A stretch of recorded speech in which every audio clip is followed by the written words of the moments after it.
तो welcome guys. आज MP01 राजनीतिक सिद्धांत का एक और इम्पोर्टेंट टॉपिक हम डिस्कस करने वाले हैं, जिसका नाम है संप्रभुता। संप्रभुता इंग्लिश में कहते हैं सोवरेनिटी। संप्रभुता का मतलब क्या होता है? संप्रभुता, पहले डेफिनेशन पढ़ते हैं फिर समझेंगे। संप्रभुता शब्द का अर्थ है कि कोई देश अपने आंतरिक और बाहरी मामलों से संबंधित निर्णय स्वयं लेने के लिए पूर्ण रूप से संबंधित है। स्वयं लेने के लिए पूर्ण रूप से संबंधित है। मतलब क्या हुआ? मतलब ये हुआ कि कोई भी राज्य या कोई भी देश अपने बाहरी या आंतरिक मामले अपने हिसाब से, अपने अनुसार ले सकता है। किसी भी बाहरी शक्ति का उसके निर्णय पर कोई असर नहीं होगा। आसान भाषा में बोले तो जैसे मैं एक देश हूँ, तो मैं अपने आंतरिक और बाहरी मामले, जो विदेशों से मेरे संबंध होंगे या मेरे देश के अंदर के जो भी संबंध होंगे, जो भी निर्णय लेने होंगे, वो मैं अपने अनुसार ले सकता हूँ। कोई बाहरी शक्ति आकर या कोई दूसरा देश आकर मुझे नहीं बताया गया मेरे निर्णय को इन्फ्लुएंस करने की कोशिश नहीं कर सकता। यही होती है संप्रभुता, कि मतलब अपने निर्णय हम खुद ले सकते हैं, किसी और का हमारे निर्णयों पर कोई प्रभाव नहीं होगा, किसी विदेशी सत्ता के अधीन नहीं है। ठीक है। वह देश अपनी नीतियों को बनाने तथा उन्हें लागू करने में पूरी तरह से स्वतंत्र है। अपने हिसाब से, अपने अनुसार नीतियां बनाए, उन्हें लागू करे, अपने देश के अंदर विदेश नीतियां बनाए, अपने हिसाब से बनाए। किसी दूसरे देश का कोई भी आधिपत्य या कोई भी अधिकार उस देश पे नहीं है। किसी दूसरे देश के आंतरिक तथा बाहरी मामलों में कोई हस्तक्षेप नहीं है। किसी दूसरे देश का है ये, इसको ठीक कर लीजिए, ये नहीं है, ये है का। किसी दूसरे देश का, किसी दूसरे देश को उसके आंतरिक तथा बाहरी मामलों में कोई हस्तक्षेप नहीं है। कोई दूसरा देश नहीं आ सकता कि आप हम ऐसे बता रहे हैं, आप ऐसे निर्णय लो, ऐसी पॉलिसीज बनाओ, ये बताने के लिए।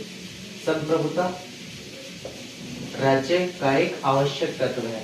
इसके अभाव में हम राज्य की कल्पना ही नहीं कर सकते। बिल्कुल ठीक बात है, नहीं कर सकते ना। आप सोचो ना कि अगर कोई देश है, कोई दूसरा देश आके बोल रहा है कि आप अपनी नीति ऐसे बनाओ जिस हिसाब से मैं कह रहा हूँ, तो हम कैसे कल्पना कर लेंगे कि हमारा देश हमारे अकॉर्डिंग चल पाएगा? क्योंकि हम तो किसी और के अधिकार में आ गए ना, किसी और के अधीन हो गए। ठीक है, तो नहीं कर सकते। राज्य अपने इस लक्षण के कारण आंतरिक दृष्टि से सर्वोच्च, अच्छा यहाँ ध्यान दीजिएगा, आंतरिक दृष्टि से सर्वोच्च। आंतरिक मतलब इंटरनल मैटर में तो सर्वोच्च है ना, कि मतलब राज्य से ऊपर कोई नहीं है। जितने भी नीति निर्देश देगा वो राज्य देगा। राज्य मतलब देश, सरकार। ठीक है। तथा बाहरी दृष्टि से स्वतंत्र। अच्छा यहाँ देखिए, सर्वोच्च और स्वतंत्र क्यों हुआ? क्योंकि आंतरिक में तो स्वतंत्र तो है, सर्वोच्च मतलब कि उसके जो निर्णय नीति होंगे राज्य के, वो सबसे ऊपर माने जाएंगे, और बाहरी दृष्टि से स्वतंत्र माने जाएंगे, मतलब किसी के अधीन नहीं होंगे, स्वतंत्र रूप से हम अपने निर्णय लेंगे। इसलिए वो होता है। संप्रभुता को राज्य की आत्मा कहा जाता है। मोस्ट इम्पोर्टेंट, अगर कोई देश संप्रभुत्व वाला नहीं है, मतलब किसी के अधीन होकर अपने निर्णय लेता है, तो कैसे उस राज्य की हम कल्पना कर सकते हैं कि वो सही तरीके से चल पाएगा? तो राज्य की आत्मा कहा जाता है। संप्रभुता का मतलब समझ आया कि अपने आंतरिक और बाहरी निर्णय कोई भी देश स्वतंत्र रूप से ले सकता है, बिना किसी के अधीन हुए। ठीक है। संप्रभुता दो प्रकार की होती है। अच्छा देखिए, वो समझ आ गया ना, तो नीचे वाला बहुत आसान है। संप्रभुता दो प्रकार की होती है। एक होती है आंतरिक संप्रभुता, एक होती है बाहरी या बाह्य संप्रभुता। आंतरिक संप्रभुता करते, आंतरिक मतलब देश के अंदर, with in the boundary of the country. आंतरिक संप्रभुता राज्य की सर्वोच्च शक्ति है। सर्वोच्च बताया था अभी ऊपर, इससे ऊपर कोई शक्ति है नहीं राज्य की, जिसकी आज्ञा का पालन राज्य की सीमा क्षेत्र के अंतर्गत, ध्यान दीजिए, राज्य की सीमा क्षेत्र के अंतर्गत मतलब with in the boundary of the country, प्रत्येक व्यक्ति करता है। ठीक है। राज्य के पास अपनी सीमा के भीतर सभी निर्णय स्वतंत्रता पूर्वक लेने का अधिकार है।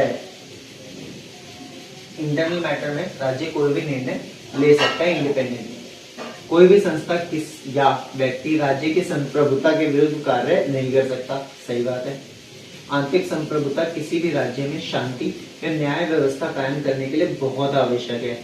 सोचिए ना कि अगर सर्वोच्च शक्ति ना हो या फिर स्वतंत्र पूर्वक निर्णय ना ले पाए, कोई उनको इन्फ्लुएंस करे या इसमें कोई प्रॉब्लम आती है, तो राज्य में न्याय व्यवस्था कैसे चलेगी, शांति कैसे रहेगी, कोई पॉलिसी मानेगा ही नहीं, संप्रभुता नहीं होगी अगर राज्य में। तो वो बहुत जरूरी है। बाहरी संप्रभुता की बात करते हैं। मतलब आउटसाइड द कंट्री। बाहरी संप्रभुता का अर्थ है राज्य की सीमा के बाहर किसी दूसरे देश की सत्ता से मुक्त होना, अर्थात राज्य की स्वतंत्रता। किसी दूसरे देश की सत्ता नहीं चलती हमारे ऊपर, हमारी अपनी सत्ता, हमारी अपनी सरकार चलेगी। स्वतंत्र राज्य है। किसी अन्य देश या विदेशी संस्था का राज्य पर कोई अधिकार नहीं होता।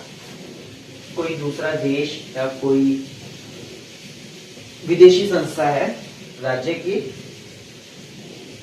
पर कोई अधिकार नहीं होता। यदि किसी राज्य में भारी संप्रभुता का अभाव है, अब सोचिए कोई राज्य है जो अपनी विदेश नीति बना रहा है लेकिन किसी और देश के इन्फ्लुएंस में आकर, तो उस राज्य को एक स्वतंत्र राज्य नहीं कहा जा सकता। सही बात है। इसका मतलब जैसे हम ब्रिटिशर्स के टाइम में थे ना, पॉलिसीज बनती थी हमारी, लेकिन सब कौन बनाता था? ब्रिटिशर्स अपने अकॉर्डिंग बनाते थे, तो हम स्वतंत्र नहीं कहे जा सकते थे तब। अब हम स्वतंत्र हैं क्या? हैं, बिल्कुल है। जितनी भी एक्सटर्नल पॉलिसीज बनती है हमारी, फॉरेन पॉलिसीज बनती है, वो सब भारत सरकार स्वयं बनाती है। प्रत्येक राज्य के लिए यह एक निजी मामला है। ठीक है, निजी मतलब पर्सनल मामला है कि वह अपने अनुसार विदेश नीति को तैयार करे। ठीक है, अपने अनुसार, और किसी अन्य देश को इसमें हस्तक्षेप मतलब कोई अन्य देश आए ना कि हमारे अनुसार बनाओ करने का अधिकार नहीं है। ठीक है, तो ये था संप्रभुता। छोटा सा पॉइंट है, इजी पॉइंट है, समझ आ जाएगा। संप्रभुता मतलब कि हमारे आंतरिक देश के अंदर के निर्णय और बाहरी मतलब देश के बाहर के निर्णय लेने का अधिकार हमारे पास है। किसी और के अधीन होकर हम निर्णय नहीं लेंगे।